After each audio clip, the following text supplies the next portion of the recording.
अस्सलाम वालेकुम dear students, कैसे हैं आप लोग? ठीक हैं, खैरियत से हैं? तैयारियां चल रही हैं पेपर्स की और होप्स हो आपके पेपर अच्छे हो रहे होंगे सेकेंड ईयर के स्टूडेंट्स के। और फर्स्ट ईयर वाले तो अभी तैयारी कर रहे हैं। और आपके आने वाले एमडी कैट के अबाउट ये वीडियो है। आपने सबसे पहले वो स्टूडेंट्स जिन्होंने एमडी कैट को इम्प्रूव करना है, जो रिपीटर्स हैं वो स्टूडेंट जो फ्रेशर्स हैं जो इस साल अपीयर होंगे एमडी कैट के अंदर, दोनों के लिए ये वीडियो जो है वो बहुत अहमियत की हामिल है। इस वीडियो को आपने एंड तक देखना है और अगर आप इस चैनल पे नए हैं तो इस चैनल को आपने लाजमी तौर पे सब्सक्राइब करना है। वीडियो शुरू करते हैं। एमडी कैट एक ऐसा एग्ज़ाम है जो हर साल एमबीबीएस में एडमिशन लेने वाले स्टूडेंट्स जो है जिसके अंदर अपीयर होते हैं। अब ये 200 मार्क्स का एक इम्तिहान होता है जिसमें आपके जितने अच्छे मार्क्स होते हैं इतने ही आपके एडमिशन के चांसेस ज़्यादा होते हैं। अगर हम बात करें सब्जेक्ट्स की तो इसमें फिज़िक्स, केमिस्ट्री, बायो और इंग्लिश ये 4 सब्जेक्ट्स होते हैं।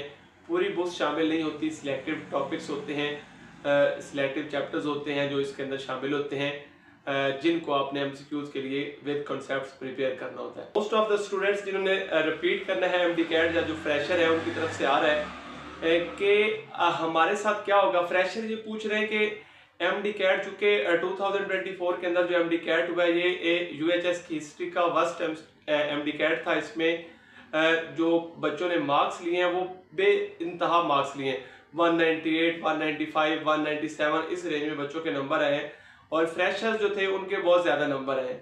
अब वो फ्रेशर्स जो तब फ्रेशर थे अब वो 198, 195, 185, 190 मार्क्स लेके और उनका एग्रीगेट 94.2, 94.1 इतना एग्रीगेट लेके बैठे हुए हैं और उनका एडमिशन नहीं हुआ।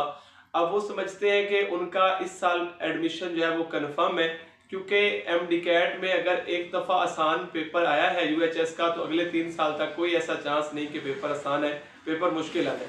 अब वो समझ रहे हैं कि उनका एडमिशन जो है वो कंफर्म है, जबकि ऐसा नहीं है। यूएचएस की किसी वेबसाइट पे ये कंफर्म नहीं है कि जो इसकी वैलिडिटी, चूंकि एमडी कैट का जो पेपर है इसकी वैलिडिटी होती है 3 साल तक, ये नंबर जो है वो वैलिड होते हैं। अब अगर उस वैलिडिटी को देखा जाए तो बच्चे हम पर उम्मीद है और वो डिटरमाइंड है कि उनका एडमिशन हो जाएगा, पुराने नंबरों पे उन्हें नई तैयारी करने की ज़रूरत ही नहीं है।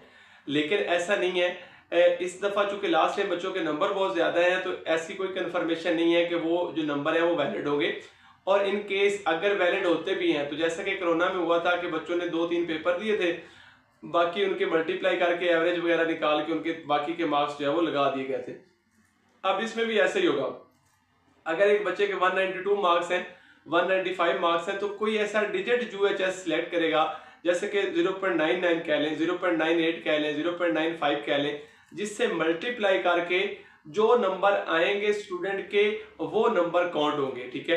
अब अगर एक बच्चे के लेट से 195 मार्क्स हैं और कोई ऐसा डिजिट जिससे मल्टीप्लाई वो करते हैं और उस बच्चे के नंबर आ जाते हैं 185, लेट से अज्यूम कर रहे हैं, तो 185 जब रह जाते हैं तो उसको उसका बेनिफिट नहीं है।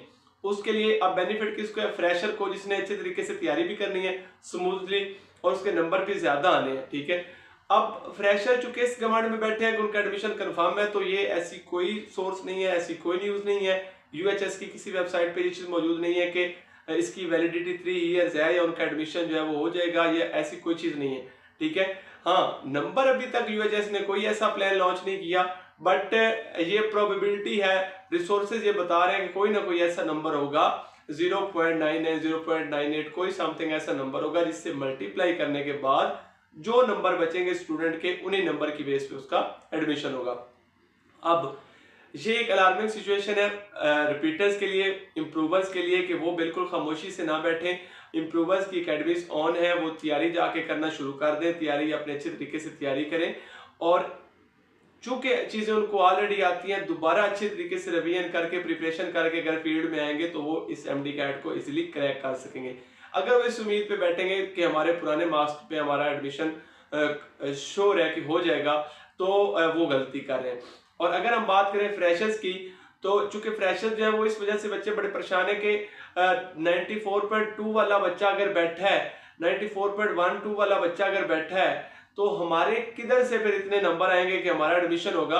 अगर करंट सिचुएशन को देखा जाए तो 2500-2700 सीट तो वही ले जाएंगे जो रिपीटर्स बैठे हुए हैं। तो यूएचएस जो है वो ऐसी नाइंसाफी कभी भी नहीं करता, कोई ना कोई ऐसी स्कीम जो है वो जरूर रहेगी, ठीक है। अब अगर कोई ऐसा डिजिट आता है जिसमें मार्क्स कम हो जाते हैं, जो कि श्योर है कि आना ही आना है, अब डिजिट मैं आपको कंफर्म नहीं बता सकता, लेकिन रिसोर्सेज कह रहे हैं कि डिजिट एक वो लॉन्च करेंगे, डिजिट वो लेके आएंगे जिससे मल्टीप्लाई करके मार्क्स को कम किया जाएगा। जैसे आप कहते हैं कि एक साल बाद हम एडमिशन ले तो 10 मार्क्स कम हो जाते हैं ना, इसी तरह की एक पॉलिसी है, ठीक है, जिसके अकॉर्डिंगली जो इम्प्रूवर्स हैं उनको टैकल किया जाएगा। क्यों? क्योंकि फ्रेशर्स का सरासर नुकसान होना है, ठीक है। तो फ्रेशर्स जो है वो ना उम्मीद ना हो कि उनका एडमिशन नहीं होगा, वो बिल्कुल आसानी से इस बात को माइंड में बिठा लें, ईजी हो जाए, अच्छे तरीके से तैयारी करें। आपने अभी जैसे ही आपके पेपर्स खत्म होने हैं, एकेडमी आपकी शुरू हो जानी है, अच्छी एकेडमी ज्वाइन करें, दिन रात मेहनत करें, आपका एडमिशन इंशाल्लाह ताला हो जाएगा। और इम्प्रूवर्स जो इस उम्मीद पे बैठे हैं कि उनका एडमिशन कन्फर्म है, वो इस उम्मीद पे ना बैठे, वो अकेडमी इम्प्रूवर की ऑन है, वो अकेडमी में जाकर एडमिशन लें, अच्छे तरीके से तैयारी करें ताकि वो भी एमडी कैट को क्रैक कर सकें। एक टफ कंपटीशन है इम्प्रूवर्स और फ्रेशर्स के दरमियान। अल्लाह पाक उसी की मदद करता है जो मेहनत करता है, तो मेहनत करें, अच्छे तरीके से लगन के साथ पढ़ें। Wish you all the very best. कोई आपका क्वेश्चन होता है regarding MDCAT, regarding anything, आप कमेंट सेक्शन में जरूर पूछिएगा। चैनल को लाजमी तौर पे सब्सक्राइब कीजिएगा।